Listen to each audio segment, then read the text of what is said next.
When this gym coach humiliated a quiet girl in front of everyone, he had no idea her grandfather was about to walk through that door.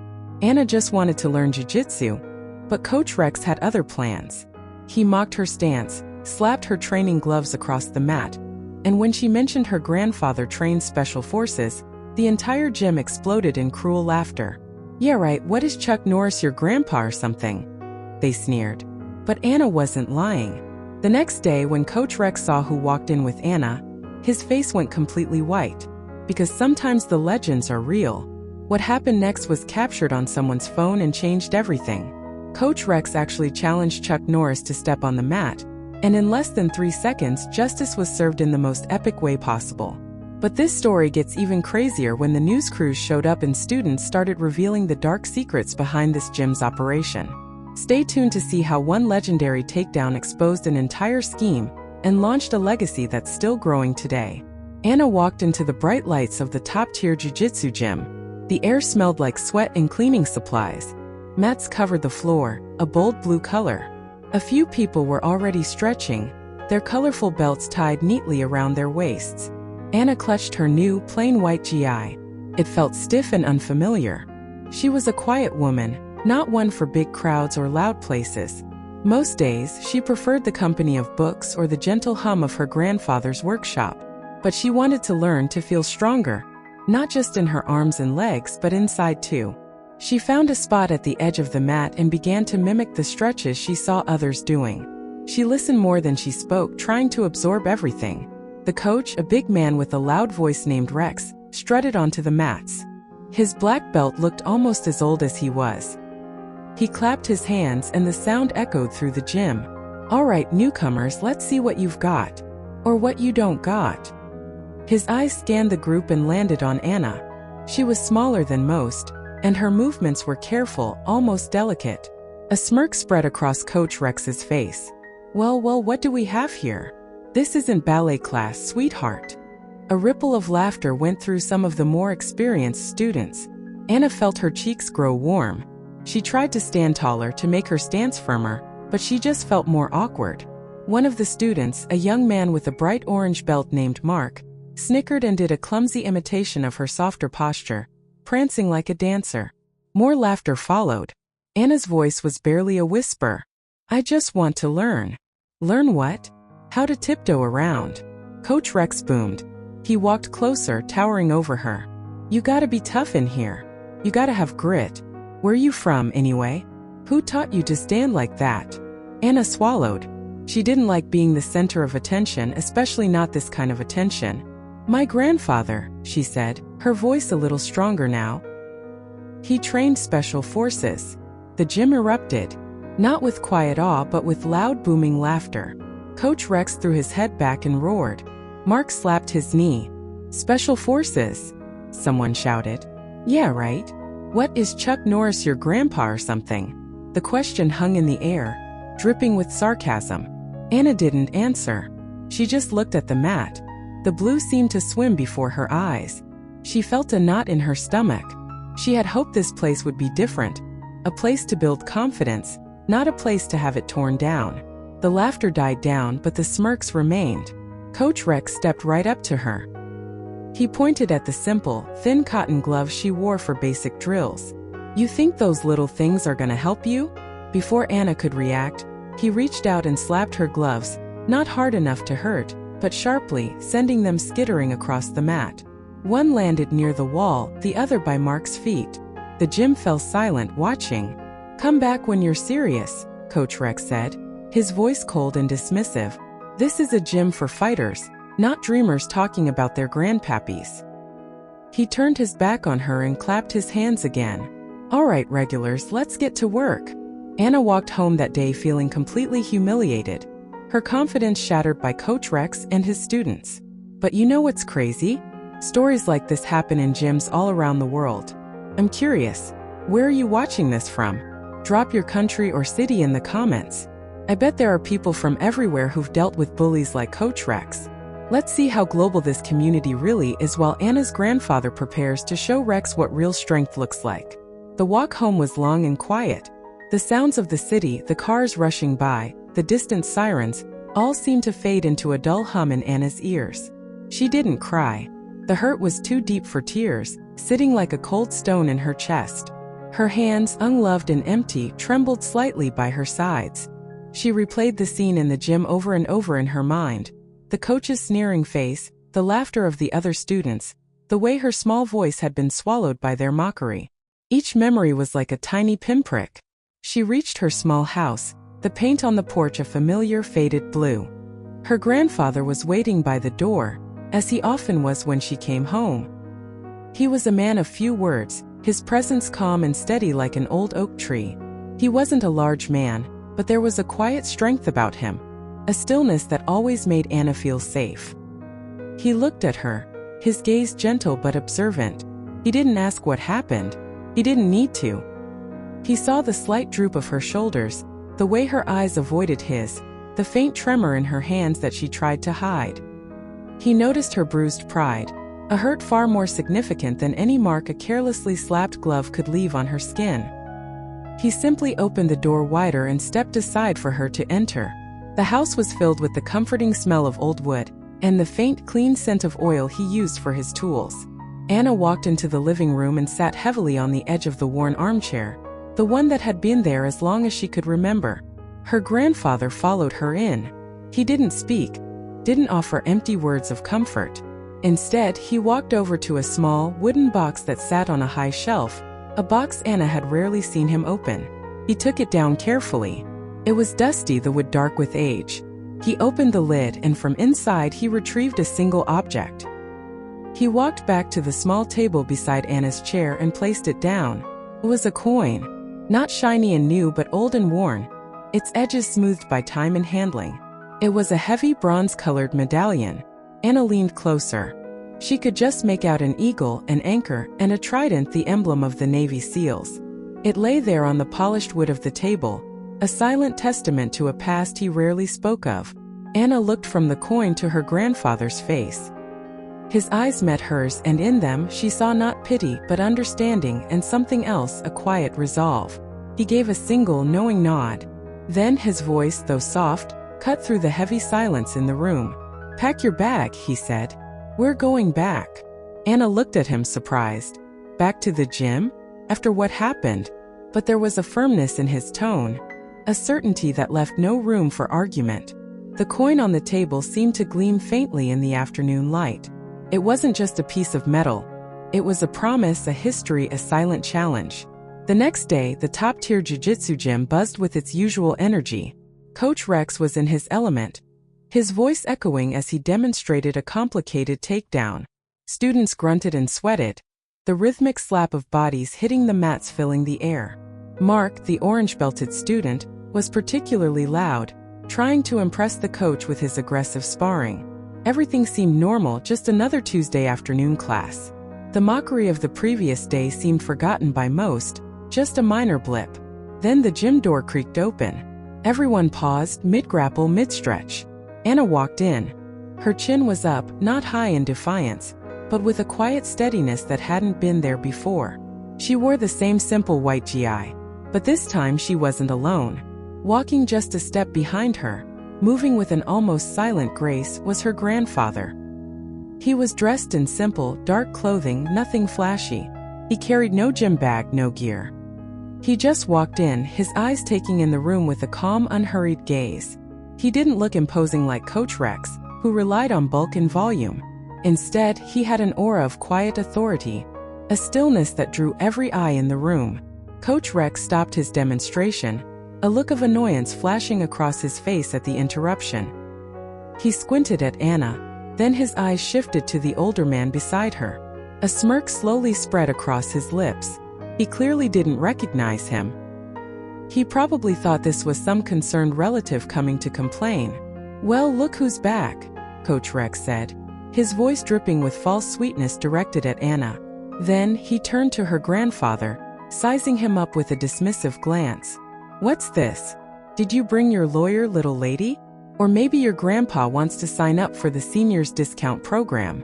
Some of the students snickered, though it was a little more hesitant this time.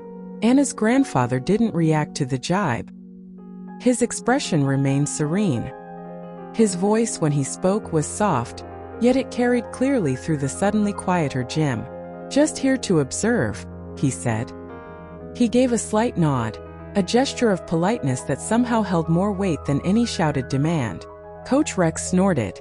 "Observe? Fine. Stay out of the way, old-timer." He turned back to the class, trying to recapture their attention. "All right, people, show's over. Let's get back to it." But the atmosphere had shifted. The students kept glancing towards the quiet man standing near the entrance with Anna. He wasn't doing anything, just watching. Yet his presence was like a heavy blanket, subtly changing the feel of the room. Whispers started to ripple through the class. A younger teen, a yellow belt who usually stayed quiet, leaned towards his training partner. His eyes were wide. "Dude," he whispered, his voice barely audible over the thud of a nearby takedown. "Look at him, look closer. Is that actually Chuck Norris?" The whisper, though quiet, seemed to hang in the air, charged with disbelief and a dawning, incredible realization. The whispers grew. Necks craned. Even Coach Rex, despite his attempts to ignore the visitor, could feel the shift in his students' attention. The name Chuck Norris was being muttered with increasing frequency and awe. Rex's face began to flush a dull red. He was losing control of his gym, of his audience, and he didn't like it one bit. His voice got louder, his instructions harsher as he tried to reassert his dominance. He barked at a student for a sloppy armbar, making an example of him. "Focus," he yelled. "Are you here to train or to gossip like old women?" But the eyes of his students kept drifting back to the calm figure standing by the wall. Chuck Norris, for it was indeed him, simply observed, his hands clasped loosely in front of him. He wasn't judging, not openly, but his silent presence seemed to magnify every flaw in Rex's aggressive coaching style. Finally, Coach Rex couldn't take it anymore. His ego, big and easily bruised, was screaming. He whirled around, stomping towards Chuck Norris, his face contorted with anger. "All right, you," he boomed, jabbing a thick finger in Chuck's direction. "You think you're so special standing there watching? You think you're better than me?" He was practically shouting now, his voice echoing off the walls. The students froze, the training coming to an abrupt halt. The air crackled with tension. Chuck Norris didn't flinch. He didn't raise his voice. He met Rex's furious glare with that same unnerving calm. "Real strength," Chuck said, his voice even and measured, speaking not just to Rex but to everyone in the gym, "doesn't need a spotlight. It doesn't need to shout." His words, though quiet, seemed to land like hammer blows in the suddenly silent gym. They were a direct contrast to Rex's blustering and shouting. Rex's face got even redder. He felt like he was being made a fool of, and in his own gym no less. He took another aggressive step forward, invading Chuck's personal space, trying to intimidate him with his size. "You're all talk, old man." Rex spat, his voice thick with contempt. "Just a has-been, showing up here trying to look important with your quiet act. This is my gym. I'm the master here." The tension in the gym was so thick you could almost touch it. Students held their breath, unsure what would happen next. Anna watched, her heart pounding. She had seen her grandfather calm, she had seen him thoughtful, but she had rarely seen him confronted like this. Yet, he remained a picture of composure, an unmovable object against Rex's unstoppable force of ego. Coach Rex, fueled by his own rage and the unnerving silence from the legendary martial artist, finally issued the challenge he'd been building towards. He gestured dramatically towards the empty space on the blue mats. "You think you know so much? Then prove it. Step on the mat, old man." Chuck Norris looked at the mat, then back at the fuming coach. A flicker of something unreadable passed through his eyes. His voice, when he replied, was still quiet, but it carried an undeniable weight, a hint of the power he held in reserve. "Only," Chuck Norris said, his gaze steady and unwavering, "if you're ready to lose more than just your pride." Coach Rex just challenged Chuck Norris to step on the mat, and trust me, what happens next is going to blow your mind. But before we get to that legendary takedown, if you're enjoying this story of justice being served, make sure you hit that subscribe button. Because this channel is all about real stories where the underdog wins and bullies get what's coming to them. You definitely don't want to miss what happens when Chuck accepts that challenge. This is about to get incredible. The challenge hung in the air, heavy and final. Coach Rex, caught in his own bluster, couldn't back down now, not with everyone watching. "I'm ready for anything you got, Grandpa," he sneered, trying to sound confident, but a tiny flicker of doubt danced in his eyes. Chuck Norris nodded slowly. He didn't rush. He handed his light jacket to Anna without a word, then stepped towards the mat. He moved with an economy of motion, each step deliberate. There was no dramatic warm-up, no stretching or bouncing on the balls of his feet like Rex often did. No trash talk, no boasts. He simply took his stance in the center of the mat. He was calm, still, a perfect picture of readiness. His posture was balanced, his eyes focused, radiating an intensity that was far more intimidating than Rex's loud aggression. Coach Rex, on the other hand, was a bundle of nervous energy and fury.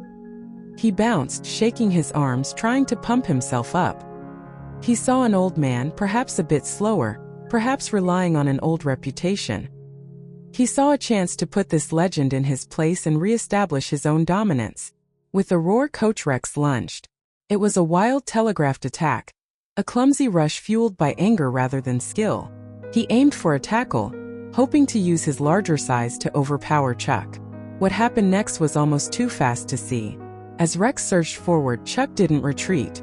He didn't even seem to move much. In a blur of motion, as Rex was mid-lunge, almost airborne, Chuck executed a perfect, low sweep. It wasn't flashy, but it was flawless. Rex's feet were suddenly not beneath him. His momentum carried him forward and over Chuck's leg. At the same instant, Chuck's hand shot out, not in a strike, but in a precise, controlling grip, and he secured Rex's outstretched wrist. Rex crashed heavily to the mat, the air whooshing out of his lungs.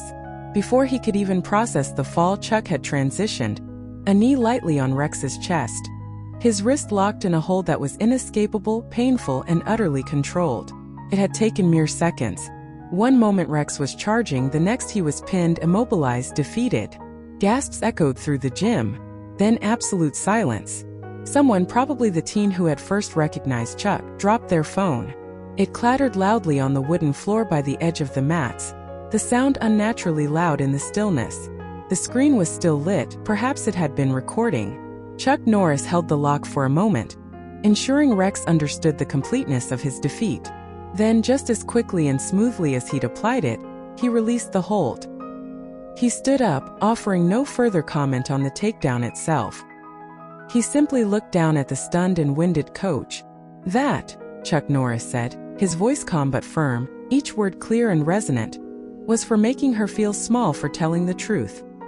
He glanced briefly at Anna, a small, almost imperceptible nod in her direction, before his gaze returned to the defeated coach on the mat. The image of the takedown, the swift, effortless control, Rex's surprised face, Chuck's composed stance, seemed to hang in the air, a perfect, frozen moment of justice served. The onlookers were statues, their faces a mixture of shock, awe, and dawning respect. The silence that followed the takedown was different. It wasn't the tense silence of before, but one of stunned realization. Coach Rex lay on the mat for a moment, rubbing his wrist, his face a mixture of pain, shock, and humiliation. The bluster was gone, replaced by a deflated disbelief. The myth of his own invincibility, so carefully constructed, had shattered in seconds. It was Mark, the orange-belted student who had mimicked Anna, who broke the quiet. He looked pale. "Wow," he breathed, looking from Chuck Norris to the fallen coach. Then, as if a dam had broken, other students started to find their voices. The fear that Coach Rex had cultivated in his gym began to crumble. A young woman near the back, her voice trembling slightly at first, spoke up. He made us pay extra for special belt testing. He said if we didn't pay, we'd fail, or he'd suspend us from training." Heads nodded around the room. Another student, a burly man who usually just grunted through drills, added, "Yeah, and those mandatory seminars that cost a fortune? If you didn't go, he'd sideline you during sparring or give you the worst training partners." A girl, no older than 16, raised a shaking hand. "He told us we had to recruit new members," she said, her voice gaining strength as others murmured in agreement. "He said if we didn't bring in at least 2 new people every few months, we'd be kicked out of the advanced classes." He called it building the team, but it felt more like we were part of a sales scheme. The stories tumbled out one after another. Tales of hidden fees, unfair treatment, pressure tactics, and a constant emphasis on money and recruitment over actual martial arts skill and student well-being. Anna listened, her eyes wide. She had only experienced the surface of Coach Rex's unpleasantness. Now she was hearing the deeper systemic issues. Chuck Norris listened patiently to each student, his expression serious. He then turned his gaze back to Coach Rex, who was slowly, painfully, pushing himself up to a sitting position. The coach avoided eye contact, staring at the blue mat as if it held the answers to his downfall. "You didn't run a gym," Chuck Norris said, his voice low but carrying the weight of judgment. "You ran a con. You used fear and intimidation to take advantage of people who just wanted to learn and better themselves." Just then the gym door opened again. This time it wasn't a student. A woman with a notepad and a man with a camera hurried in. The news of a confrontation involving Chuck Norris at a local jiu-jitsu gym had apparently spread like wildfire. Perhaps from that dropped recording phone, or a quick call from an astonished onlooker. The reporter looked around, her eyes quickly assessing the scene. The stunned students, the defeated coach on the floor, and the calm, iconic figure of Chuck Norris. She approached Chuck, her microphone already extended. "Mr. Norris, can you tell us what happened here? There are reports of an altercation." Chuck Norris looked at the reporter, then at the students whose faces now showed a mixture of relief and hope. He knew this story was bigger than just one rude coach. "You want a headline?" Chuck asked, his voice steady. The reporter leaned in, pen poised. "Here's one," Chuck Norris stated, clearly and firmly. "Fear isn't fitness, and respect is earned, not demanded." The fallout from that day was swift. With student testimonies and the undeniable presence of Chuck Norris backing their claims, Coach Rex's top-tier jiu-jitsu gym didn't last long. Investigations were launched, memberships were canceled, and soon the bright blue mats were rolled up for good. The sign above the door came down. The place that had been a source of anxiety and financial pressure for so many was finally empty. But the students, the ones who truly wanted to learn, didn't stop training. They had tasted something different in those brief moments in the gym when Chuck Norris spoke and acted. A sense of integrity, of true strength. They started reaching out, first tentatively, then with more courage. They found their way to Anna, asking if her grandfather might consider teaching. And so, a new kind of training began, not in a fancy gym with logos and contracts, but in Chuck Norris's own spacious backyard. There were no bright blue mats here, just well-tended grass under the shade of old trees. There were no membership fees, no recruitment quotas. There was just sweat, effort, and a profound, respectful silence when instructions were given. Anna found herself at the forefront. At first, she was hesitant, remembering the sting of mockery. But her grandfather encouraged her, not with words but with a quiet, trusting look. She started leading the warm-ups. Her voice, once a whisper, was now clear and steady as she guided the others through stretches and basic drills. She moved with a newfound confidence, her stances sure, her instructions precise. She wasn't trying to be a loud coach like Rex. She was simply sharing what she knew with patience and kindness. Chuck Norris mostly watched. He would occasionally step in to correct a technique, offer a quiet word of advice, or demonstrate a complex move with his signature effortless grace.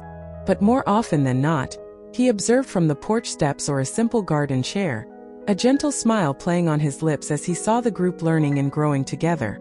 He wasn't building a business, he was nurturing a community. One sunny afternoon, after a particularly good training session, as the students were packing up, tired but content, Chuck called Anna over. He reached into his pocket and pulled out the worn Navy SEAL coin, the one he had placed on the table that difficult day. He pressed it into her palm. It felt cool and solid against her skin. "This is yours now," he said, his voice soft but full of meaning. "You've earned it. Not for fighting but for your spirit. Let them. Led like you learned, with quiet strength, with respect, with heart." Anna looked down at the coin, then up at her grandfather, her eyes shining. She closed her hand around the medallion, feeling its history, its weight, its promise. As she turned back to help a younger student who was struggling with a particular stance, she overheard one of the other students, the burly man who had spoken out against Rex, say to another, his voice filled with quiet admiration, "She's really something, isn't she? She's the coach now. Our coach.